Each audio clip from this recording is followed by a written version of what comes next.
존경하는 국민 여러분, 더불어민주당 대통령 후보 이재명입니다. 어느덧 다사다난했던 2021년이 저물고 있습니다. 올 한 해 얼마나 고생이 많으셨습니까? 되돌아보면 새삼 고마운 분들, 눈물겨운 분들이 많이 떠오릅니다. 코로나 위기 속에서 묵묵하게 헌신하면서 방역 최전선을 지켜주신 의료진 여러분, 생계의 어려움을 감내해 오신 소상공인, 자영업자 여러분, 그리고 생활의 불편함을 참고 국가의 방역 정책에 전적으로 협조해 주신 국민 여러분, 모두 공동체의 안전을 먼저 생각하는 그런 마음이었다는 걸 제가 한순간도 잊은 적이 없습니다.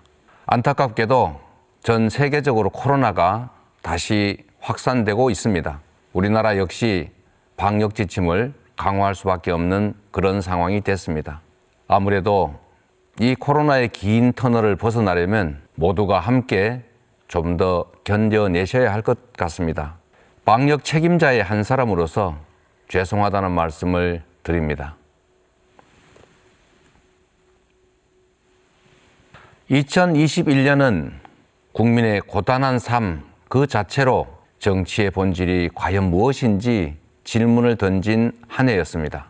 얼마 전 저는 코로나로 직격탄을 맞은 소상공인 자영업자분들을 만나서 많은 말씀들을 들었습니다. 누구를 위해, 무엇을 위해서 정치가 존재하는지, 절박한 민생 문제 해결을 위해서 정치가 무엇을 하고 있는지 묻고 계셨습니다. 밀린 임차료, 늘어난 대출을 감당할 수 없다라고 말씀하시면서 목이 메시던 청년 카페 사장님, 손실보상 재배업종으로 돼서 폐업 위기에 놓여버린 그런 여행사를 운영하시면서 국가로부터 마치 버려진 느낌마저 든다라고 말씀하시던 대표님의 눈물에 정말로 송구스러운 마음뿐이었습니다. 재난은 가장 취약한 곳에 가장 깊은 상처를 남기는 법입니다. 방역 과정에서 온 국민이 고통받으셨지만 그 중에서도 소상공인과 자영업자, 비정규직 노동자 같은 우리 사회 약자들의 피해가 너무나 컸습니다. 국가 공동체를 지키는 일은 1차적으로 국가의 책임입니다. 공동체를 위한 국민의 희생과 피해는 마땅히 국가가 보상하고 지원해야 합니다. 그게 바로 정의입니다. 전 세계가 사상 최대 규모의 지원과 보상을 한 이유입니다. 그러나 참으로 안타깝게도 우리나라는 정반대였습니다. 이번 코로나 사태에서 정부의 지원 대책이 가장 적은 나라였고 그나마 내놓은 대책조차도 직접 지원보다는 대출 확대였습니다. 결국은 국가의 책임을 개인의 부채 증가와 희생으로 떠넘긴 것입니다. 이번 사태를 거치면서 안 그래도 전 세계에서 가장 높은 우리나라 가계 부채 비율이 전 세계에서 가장 많이 증가했다고 합니다. 이제 더 이상 국가의 책임을 국민에게 떠넘겨서는 안 됩니다. 특별한 희생에는 특별한 보상이 따라야 합니다. 최소한 이번만큼은 강화된 방역 지침 준수가 이익이다 이렇게 여겨질 만큼 전폭적이고 과감한 지원을 해야 합니다. 그게 바로 국민의 고통을 위로하고 무너지는 서민 경제를 되살리는 길이기 때문입니다. 부분 보상이 아닌 완전 보상, 금융 지원보다는 재정 지원, 사후 지원이 아닌 사전 지원을 기본 원칙으로 해서 실질적인 지원 방안을 마련해야 합니다. 마침 야당에서도 50조 원 또는 100조 원 규모의 보상 지원을 주장하고 있습니다. 재난 앞에 여야가 어디 있고 정치적 유불리가 또 어디 있겠습니까? 지체할 이유가 없습니다. 지체할 여유도 없습니다. 하루하루 벼랑 끝에 내몰리고 있는 우리 국민의 삶을 위해서 당장 필요한 지원이 이루어질 수 있도록 정부와 야당에 조속하고 전향적인 협조를 요청드립니다. 코로나19만큼이나 우리 국민들을 힘들게 만드는 것이 바로 부동산 문제입니다. 하늘 높은 줄 모르고 치솟는 집값 때문에 내 집 마련의 꿈은 사라져버리고 분노만 남았다. 이렇게 말씀하시는 우리 국민 여러분께 죄송한 마음을 금할 길이 없습니다. 그 중에서도 우리 청년들에게 아무리 영끌을 해도 평생 집을 구할 수 없다는 허탈감, 좌절감을 안겨주었다는 것이 가장 가슴 아픕니다.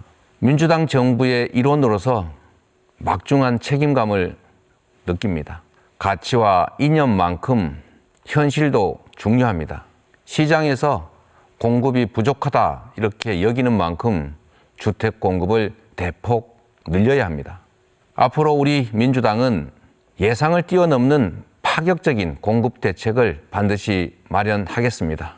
집이 더 이상 투기의 대상이 될 수 없도록 금융제도, 조세제도, 그리고 거래제도 개혁에 힘을 쏟겠습니다. 앞으로도 불합리한 부동산 정책에 대해서는 국민의 뜻과 시장을 존중해서 바로바로 시정해 가도록 하겠습니다. 존경하는 국민 여러분, 국가는 국민의 안전과 더 나은 삶을 위해 존재합니다. 정치는 민생과 경제를 살리는 것이어야 합니다. 메타버스를 타고 전국을 순회하면서 만난 현장의 민심은 생각하는 것보다 훨씬 따갑고 무거웠습니다. 5,000원어치 토란을 파시겠다고 머리 손질도 못한 채 시장 바닥에 쭈그려 앉으신 백발의 어르신, 누룽지 사탕 몇 개를 제 손에 꼭 씌워주시면서 우리 좀 잘 살게 해줘 라고 말씀하시던 95세 할머님, 그들을 보면서 눈물이 나왔습니다. 친구들이 서울로 떠나지 않게 해달라는 지역 청년의 요청에는 차마 할 말을 찾기가 어려웠습니다.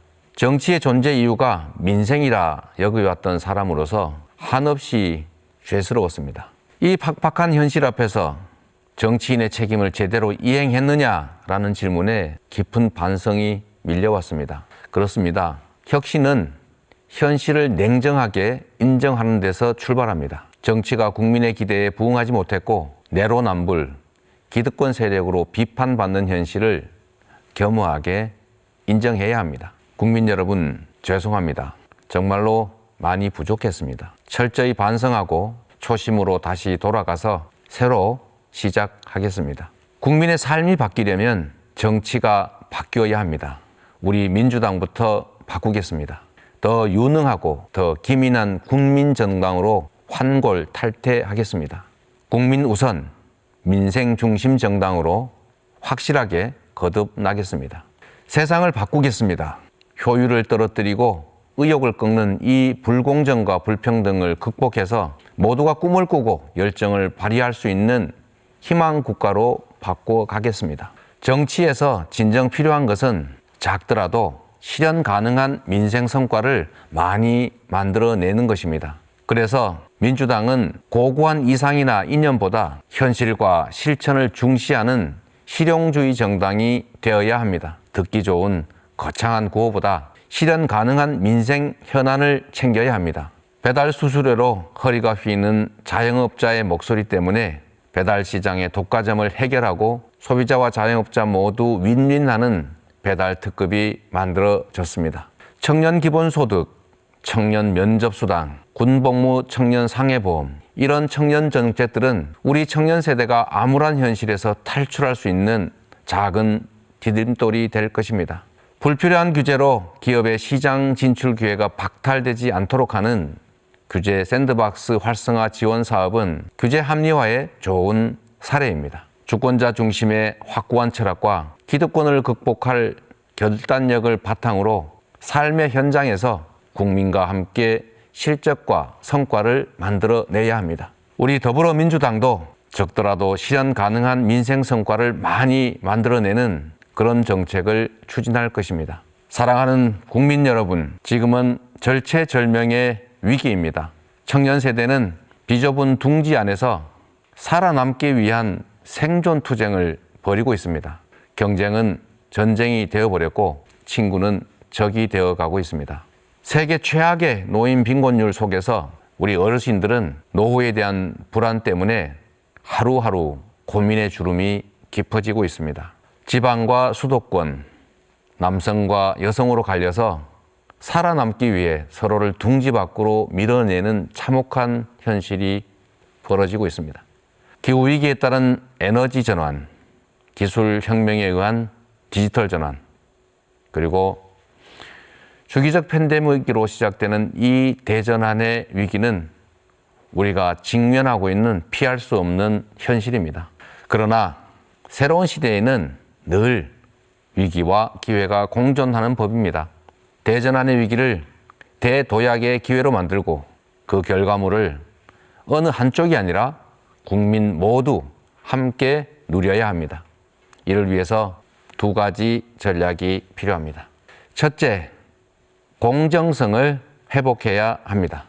양극화와 불공정을 완화하고 자원 배분과 경쟁에서 공정성을 회복함으로써 성장의 잠재력을 높여가야 합니다. 공정한 기회가 사회적 효율을 높이고 구성원들의 의욕을 고취할 것입니다. 이것이 바로 공정성장 전략입니다. 둘째, 당면한 시대적 위기를 성장과 재도약의 기회로 만들어야 합니다.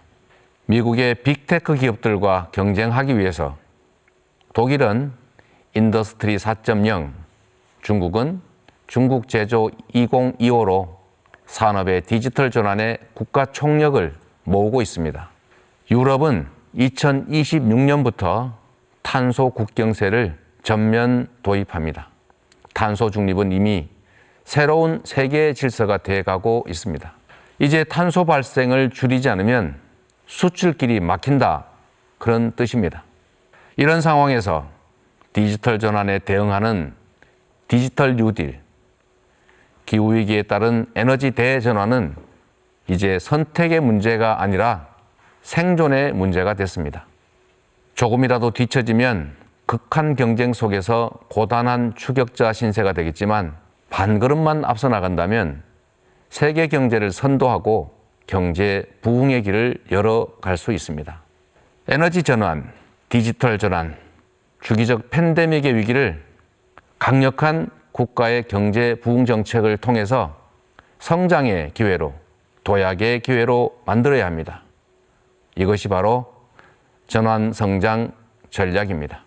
오직 국민, 오직 민생입니다. 민생을 위해서 실현 불가능한 10걸음보다 실현 가능한 반걸음을 선택하겠습니다. 더불어민주당은 선도 국가로의 도약을 위한 전환적 공정성장 정책을 묵묵하게 실천해 나가겠습니다. 존경하는 국민 여러분, 내년 2022년은 우리 대한민국이 선진국으로 완전히 진입할지 아니면 후발 국가로 뒤처질지가 결정되는 분기점입니다. 복수혈전의 과거로 회귀할지 희망과 창조의 미래로 나아갈지가 결정됩니다. 우리에게 닥친 위기를 극복하기 위해서는 유능한 경제 대통령, 민생 대통령을 배출할 국민과 민주당의 역할이 중요합니다. 국민들의 가벼워진 지갑을 다시 채우고 어려워진 경제를 회복시켜서 지속적으로 성장하게 하려면 위기를 기회로 바꿀 실력 있는 정당과 리더가 필요합니다. 이 자리를 빌려서 국민의힘과 윤석열 후보께 다시 한번 정중히 요청드립니다. 국민들이 보시고 판단하실 수 있도록 주 1회 정책 토론을 제안드립니다. 어떤 정책으로 우리 사회가 당면한 문제를 해결할 수 있는지, 누가 그런 역량을 가지고 있는지를 우리 국민들께 보여드리는 것이 국민의 일꾼이 되겠다는 후보들의 도리이기 때문입니다. 국민 여러분, 민주당을 성원해 주십시오. 화려한 포장지에 감춰진 빈 껍데기와 속이 꽉 찬 알맹이 중에 무엇이 세상을 바꿀 수 있을지는 분명합니다. 헛된 말이 아니라 진정 국민을 위해서 일하는 그런 정당이 어디인지 냉정하게 판단해 주십시오. 국민 여러분께서 성원해 주시면 오늘보다 내일이 더 기대되는 나라, 희망과 기회가 넘치고 청년들이 과감하게 도전할 수 있는 나라, 그런 나라를 반드시 만들어서 보답하겠습니다. 더불어민주당은 경제와 민생에 더 유능한 정당으로 탈바꿈하겠습니다. 우리 국민의 삶과 이 나라의 밝은 미래를 꼭 책임지겠습니다. 감사합니다.